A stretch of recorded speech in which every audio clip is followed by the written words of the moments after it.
نور من نور اللہ کی کیا دلیل ہے؟ کوئی دلیل نہیں ہے. صرف نور کہیں تو ٹھیک ہے، نور ہدایت بھی ٹھیک ہے. وہ سراج منیرہ کہا گیا ہے نبی علیہ السلام کو، تو وہ تو ہم مانتے ہیں. اسلام کی جو پہلی تفسیر لکھی گئی اہل سنت کے ہاں، تفسیر تبری ابن جریر، جس سے ابن کثیر نے سارا کچھ کیا، انہوں نے جو آیت ہے قد جاءکم من اللہ نور و کتاب مبین، سورہ المائدہ کی جو آیت ہے، اس کے کانٹیکسٹ میں لکھا ہے کہ یہاں نور سے مراد نبی علیہ السلام کی ذات ہے. ٹھیک ہے، بالکل ہے. ہم تو بخاری مسلم کو بھی نور مانتے ہیں، صحابہ کے اقوال کو بھی نور مانتے ہیں، لیکن ایز اے اسپیشی نبی علیہ السلام انسان تھے.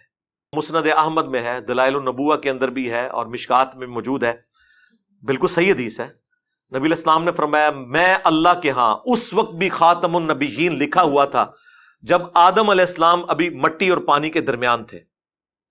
میں دعائے ابراہیم ہوں، میں عیسیٰ کی بشارت ہوں، میں اپنی والدہ کا وہ خواب ہوں جو انہوں نے پیدائش کے وقت دیکھا کہ ان کے لیے ایک روشنی ظاہر ہوئی جس کی وجہ سے شام کے محلات بھی ان پر روشن ہو گئے. نبی علیہ السلام کی والدہ محترمہ کو اللہ تعالیٰ نے یہ بشارت دی تھی کہ آپ سے وہ بچہ پیدا ہوگا کہ جس کا دین، جس کی حکومت بالآخر اس وقت کی سب سے بڑی سپر پاور رومن امپائر کو بھی سپر سیڈ کر جائے گی. ہم جو نبی علیہ السلام کے بارے میں یہ کہتے ہیں نا کہ وہ انسان تھے، تو وہ صرف اسپیشی کے طور پر کہتے ہیں، ہماری طرح کے انسان نہیں تھے. یہ ذہن میں رکھیے گا. بخاری مسلم میں حدیث ہے نبی علیہ السلام وصال کے روزے رکھتے تھے، ایک روزہ افطار کیے بغیر اگلا روزہ، یعنی کنٹینیوس 3 4 دن کے روزے. کچھ صحابہ نے رکھے، وہ بے ہوش ہو گئے، تو نبی علیہ السلام فرمایا ایکم مثلی، تم میں سے کون ہے جو میری مثل ہو؟ کسی نے نہیں پڑھا قل انما انا بشر مثلکم، نہیں پڑھا. ان کو پتا تھا کہ حضور کیا بات کر رہے ہیں. آپ نے فرمایا میں رات کے وقت اپنے رب کے حضور ہوتا ہوں، وہ مجھے کھلاتا بھی ہے پلاتا بھی ہے، میری مثل تو کوئی ہو نہیں سکتا. بخاری مسلم میں حدیث ہے نبی صلی اللہ علیہ وآلہ وسلم اپنی ان 2 آنکھوں کے ساتھ پیٹھ کے پیچھے بھی دیکھ لیتے تھے. ہمیں تو 180 ڈگری سے زیادہ نظر نہیں آتا، وہ 360 ڈگری دیکھتے تھے. آپ کو پیچھے صحابہ کرام نظر آتے تھے نماز کی حالت میں، یہ آپ کا معجزہ تھا. ہماری آنکھیں تو نہیں دیکھ سکتی. بخاری مسلم میں حدیث ہے نبی علیہ السلام نے نماز کسوف پڑھائی، جو سورج گرہن کی نماز ہے، اس میں چند قدم آگے بڑھے، ہاتھ بلند کیا، پھر واپس کیا. صحابہ نے کہا آج آپ کو ایسا عمل کرتے ہوئے دیکھا جو پہلے نہیں دیکھا. تو آپ نے فرمایا مجھے اللہ تعالیٰ نے جنت دکھا دی، اور اس میں نے انگوروں کا ایک گوشہ دیکھا، میں نے ارادہ کیا تمہارے لیے توڑ لوں. اب جنت 7 آسمانوں کے اوپر، ہاتھ بھی وہاں تک پہنچ رہا ہے، تبھی تو توڑنے کا ارادہ کیا، اور دیکھ بھی لیا، اور پھر فرمایا کہ نہیں، پھر میں نے اسے ترک کر دیا، اور اگر میں توڑ لیتا تو تم ہمیشہ کھاتے رہتے، کیونکہ جنت کی نعمتوں کو فنا نہیں ہے. ایک آپ نے دانہ توڑنا تھا، دوبارہ لگ جانا تھا. وہ جنت کو تو فنا نہیں ہے. لیکن وہ پردہ جو بخاری مسلم میں حدیث ہے کہ جنت کی نعمتیں وہ ہیں جو نہ کسی آنکھ نے دیکھی، نہ کسی کان نے سنی، نہ کسی کے دل پر ان کا کبھی گمان بھی گزرا. تو وہ پردے میں رہی بات. اب نبی علیہ السلام کی نگاہ مبارک. پھر بخاری مسلم میں حدیث ہے نبی علیہ السلام کے پسینے سے خوشبو آتی تھی، حتیٰ کہ آپ کا پسینہ لوگ عطر کے طور پر استعمال کرتے تھے، اپنی خوشبو میں ملاتے تھے، اور نبی علیہ السلام اسے انڈورس کیا کرتے تھے کہ ہاں تم یوز کرو. صحیح بخاری اور مسلم میں حدیث موجود ہے نبی علیہ السلام کا جو وضو کا بچا ہوا پانی، جب صحابہ کرام آپ ایک بڑے تھال میں وضو کرتے تھے نا، تو وہ تھال ضائع نہیں کیا جاتا تھا. وہ حضرت بلال جب باہر لے کے آتے تھے تو صحابہ کرام اس میں سے اپنے جسم کے اوپر تبرکن ملتے تھے. ایک تو بخاری میں صلح حدیبیہ والی حدیث ہے نا، بڑی لمبی، اس میں تو حضور وضو کر رہے ہیں، وہاں تو ڈائریکٹ وہ اپنے چہرے پر اور برکات حاصل کر رہے ہیں. مسلم شریف میں حدیث ہے نبی علیہ السلام سخت سردیوں میں بھی فجر کی نماز کے بعد جب باہر نکلتے تو مدینے کے لوگ اپنے بچوں اور غلاموں کو بھیجتے تھے برتن اٹھا کے، اور حضور علیہ السلام ہر برتن میں اپنا ہاتھ ڈالتے جاتے تھے برکت کے لیے. اور اخلاق دیکھیں، سردیوں میں کس کا دل کرتا ہے یار ٹھنڈے پانی میں ہاتھ ڈال، لیکن اب جتنے لوگ آتے تھے حضور کسی کو محروم نہیں لوٹاتے تھے، اور برکت ہوتی تھی اس کی. ظاہر ہے آپ کی مبارک تبرکات کی برکت ہے. آپ علیہ السلام کے ڈائریکٹ تبرکات کی بھی، انڈائریکٹ بھی. ڈائریکٹ تبرکات میں صحیح بخاری میں ایک تابعی کہتے ہیں کہ رسول اللہ کا ایک بال میرے پاس ہونا دنیا اور جو کچھ اس کے اندر ہے اس سے بڑھ کر مجھے محبوب ہے. اور بخاری مسلم حدیث ہے نبی علیہ السلام نے حج یا عمرے کے موقع پر جب حلق کروایا اپنے بال منڈوائے تو حضرت طلحہ کو دیے اور کہا صحابہ میں تبرکن تقسیم کر دو. نبی علیہ السلام نے خود تقسیم کروائے اپنے بال مبارک. حتیٰ کہ صحیح بخاری میں آتا ہے ام سلمہ ہماری جو ماں ہے سلام اللہ علیہ، انہوں نے رسول اللہ کے چند بال ایک ڈبیا سے نکالے اور کہا کہ یہ نبی علیہ السلام کے بال ہیں، ہمارے محلے میں جب کوئی بیمار ہوتا ہے تو ہم اس کا دھون اسے دیتے ہیں، وہ برتن بھیج دیتا ہے تو وہ شفا کے طور پر استعمال کرتے ہیں. یہ صحیح بخاری میں ہے. صحیح مسلم میں اسما بنت ابی بکر نے رسول اللہ کا کرتا نکالا کالے کلر کا کسروانی تیالسی جبہ جس پہ گوٹ بھی لگی ہوئی تھی، اور کہا کہ یہ نبی علیہ السلام پہنتے تھے اور یہ سیدہ عائشہ کے پاس تھا اور ان کی وفات کے وقت میں نے ان سے لے لیا، وہ بڑی بہن تھی ان کی، اور ہم اس کا دھون مریضوں کو شفا کے لیے پلاتے ہیں. اب یہ کرتا تو انڈائریکٹ تبرک ہے، چلے بال تو آپ کہہ سکتے ہیں جسم کا حصہ ہے، کرتا تو جسم کا حصہ نہیں ہے لیکن اس میں بھی تبرک آتا ہے. لیکن اس کی بنیاد پہ یہ آج کل کے بزرگ پیر حضرات اور کہتے ہیں یہ عبد القادر جیلانی کا بال ہے. یار حضرت ابو بکر عمر عثمان علی کے بال کدھر ہیں؟ انہوں نے تو تبرکن کوئی جاری نہیں کیا ہے. اور یہاں 2014 کے دھرنے میں ڈاکٹر طلعت قادری صاحب اپنا پسینہ پونچھ کے ٹیشو پیپر تبرکن دے رہے تھے اور پلی یہاں سے لیتے ہیں. الیاس قادری صاحب کتنا عرصہ اپنے منہ سے نکلی ہوئی ہڈیاں اور یہ باقی چیزیں لوگوں کو تبرکن تقسیم کرتے ہیں اور پلی یہاں سے لیتے ہیں.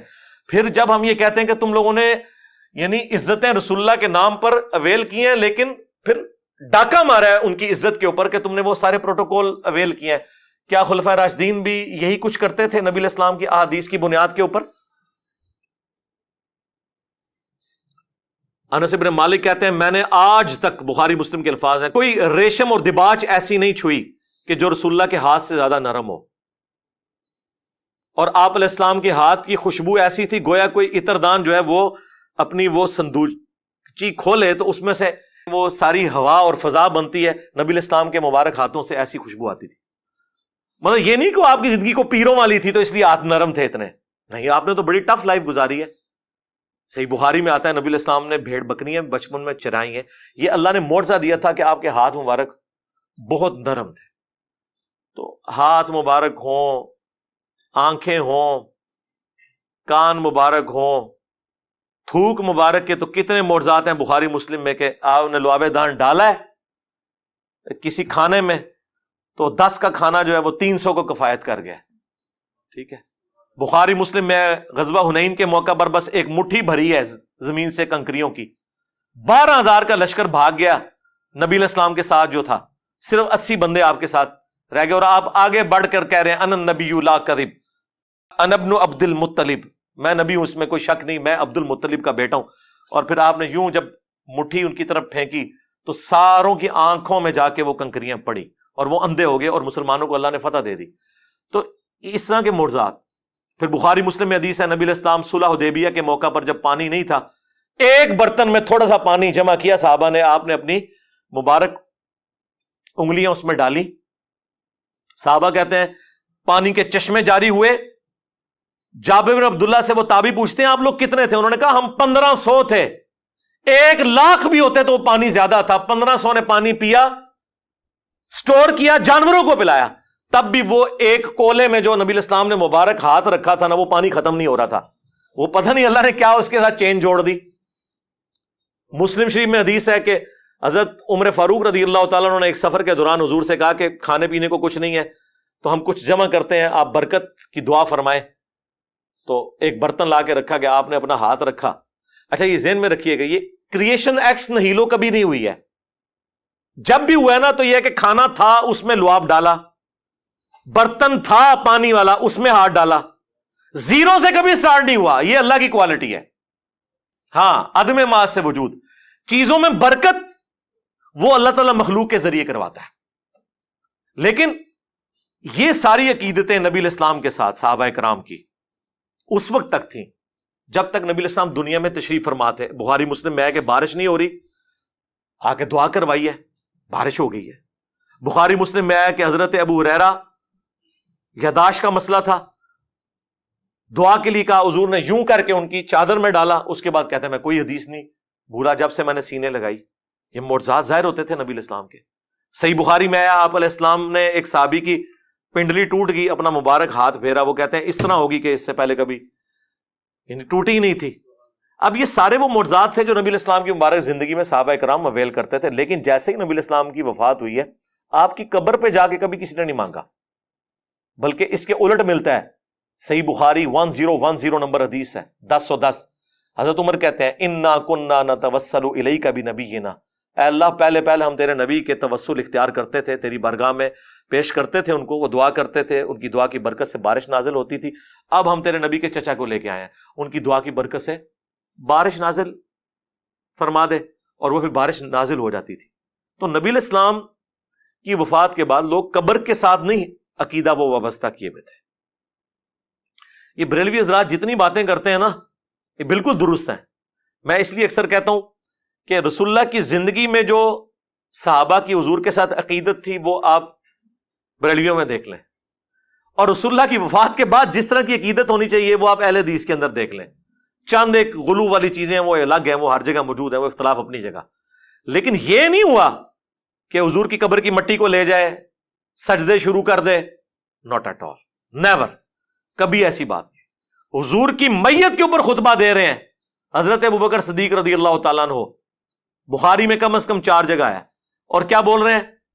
من کان یعبد محمدا فإن محمدا قد مات. آگاہ ہو جاؤ, جو محمد کی عبادت کرتا تھا وہ جان لے کے محمد مر چکے ہیں, یہ وفات پا گیا. پاکستان میں تو احتیاط سے ترجمہ کرنا پڑتا ہے. تو وَمَن يَعْبُدُ اللَّهَ, اور جو کوئی اللہ کی عبادت کرتا تھا وہ جان لے فَإِنَّ اللَّهَ حَيٌّ لَا يَمُوتُ, اللہ زندہ ہے, اسے کبھی موت نہیں آئے گی. رسول اللہ کی میت کے اوپر نعتیں, درود شریف, آیت کریمہ کے ختم نہیں, توحید بیان ہو رہی ہے. اور یہ نبی علیہ السلام کی خوبی ہے. یہ آپ علیہ السلام کو اللہ تعالیٰ نے پھل دکھا دیا کہ آپ کے تربیت یافتہ لوگوں نے جیزس کرائسٹ کے ماننے والوں کی طرح ان کے بارے میں ڈیوینٹی نہیں کلیم کی, بلکہ آپ کی میت کے اوپر توحید بیان کی ہے.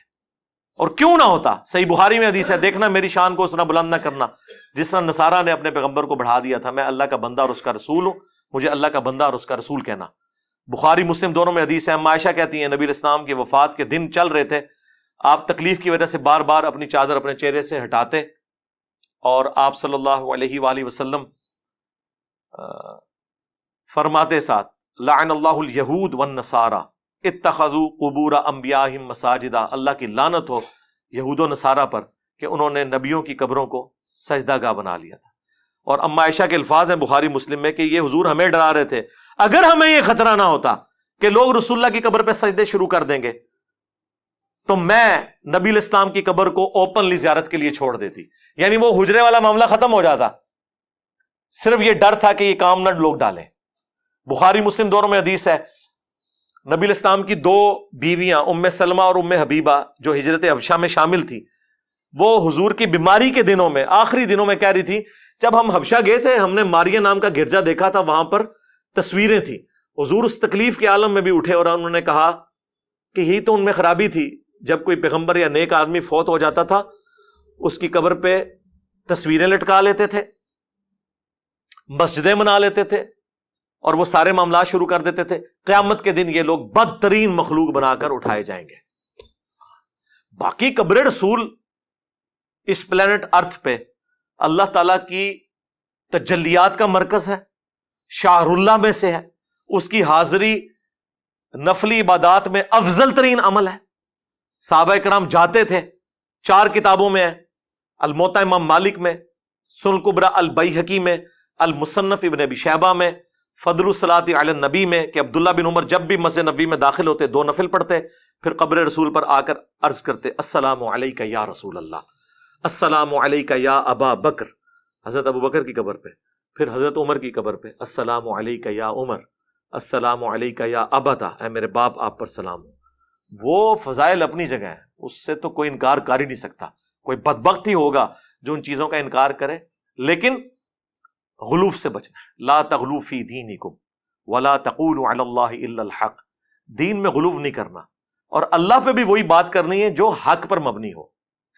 دیکھیں ابو داؤد میں حدیث ہے, سنن ابن ماجہ میں ہے, ایک صحابی نے حضور کو سجدہ کیا, آپ نے فرمایا سر اٹھا کیا کر رہا ہے؟ کہ یا رسول اللہ ہیرا نامی جگہ پر گیا تھا، وہاں لوگ اپنے سردار کو سجدہ کرتے ہیں، آپ تو اللہ کے نبی ہیں، آپ نے فرمایا جب میں فوت ہو جاؤں گا اور تم میری قبر سے گزرو گے، کیا میری قبر پہ بھی سجدہ کرو گے؟ کہا نہیں یا رسول اللہ۔ تو فرمایا پھر مجھے کیوں سجدہ کر رہے ہو؟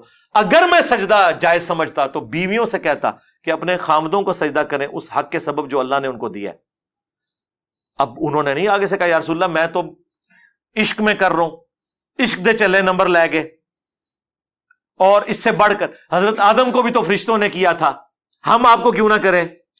لاجکس تو بناتے ہیں نا اس طریقے سے، کرولریز بناتے ہیں، خصوصاً آپ بریلویوں کو دیکھیں گے، اہل تشیع کو دیکھیں گے، وہ کیسی کرولریز بناتے ہیں، جی ادھر یہ ہو گیا تھا ادھر کیوں نہیں ہو گیا؟ اس طرح آپ کریں گے تو کل کو آپ نبی الاسلام کے والد کا بھی انکار کر دیں گے کہ چونکہ حضرت عیسیٰ بغیر باپ کے پیدا ہوئے تھے اور یہ حضرت عیسیٰ کی بہت بڑی فضیلت اور معجزہ قرآن میں رپورٹ ہوا ہے، ہم بھی اپنے نبی کے والد کے ہونے کا انکار کر دیں گے۔ نہیں یار، خدا کے لیے رسول اللہ کی فضیلت سب سے بڑی یہی ہے کہ آپ خاتم النبیین ہیں، ہاں اس کے بعد کسی اور فضیلت کی ضرورت ہی نہیں ہے۔ یہ اتنی بڑی فضیلت ہے کہ اس فضیلت کی برکت سے امت کو یہ کام ٹرانسفر ہو گیا۔ کنتم خیر امت اخرجت للناس تأمرون بالمعروف وتنہون عن المنکر وتؤمنون باللہ۔ تو بات کہاں سے کہاں چلی گئی؟ نبی الاسلام کے حوالے سے چونکہ ڈسکشن تھی اس لیے میں نے اب ربیع الاول کا تقاضا ہے میں اس پہ بولا۔